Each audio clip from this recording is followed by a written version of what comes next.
Hi everybody, I'm Cathal Sheehan, Market Manager with Bournes. Flyback converters are frequently used in offline power supplies, converting 230 volts or 120 volts down to a DC of different levels, 12 volts, 10 volts, etc. A flyback converter consists of a magnetic device with a primary and a secondary winding.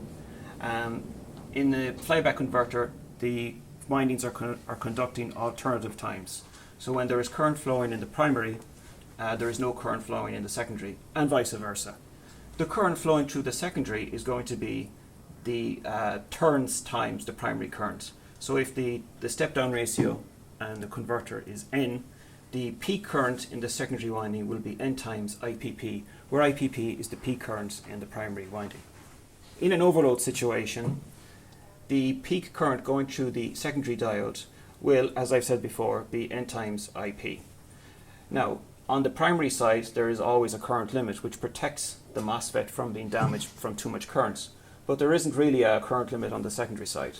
Therefore, the diode on the secondary side is vulnerable to being damaged by the peak currents during this time. And considering that the step-down ratio for a flyback converter in an offline power supply can be anything from 5 to 10, you can imagine that the peak currents can be quite high. So today I'd like to show a practical demonstration of using multi-fuse high temperature PPTCs connected in series with a secondary, which will protect the diodes and the secondary winding from an overload situation. Here we have a flyback converter which we've designed to illustrate the concept. This converter operates at a switching frequency of 67 kHz, and the primary inductance in the flyback transformer is 33 microhenries. This is an EFD15 core. At the moment I have it running normal conditions, 10.2 volts across a 100 ohm load. The oscilloscope shows the primary current going through the primary winding. As you can see, the duty cycle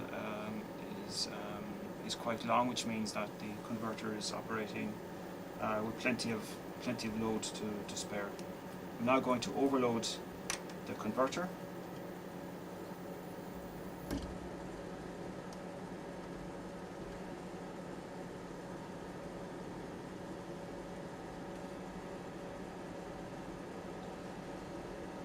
The output voltage is now 14 millivolts, so the PTC has gone high ohmic on me. In fact, if I measure the resistance of the PTC, it's 56 kilo ohms. So the output has completely dropped to zero. The primary continues to conduct current as before at the maximum duty cycle.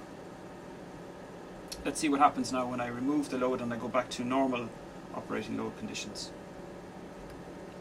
So I remove the load and I put it back in.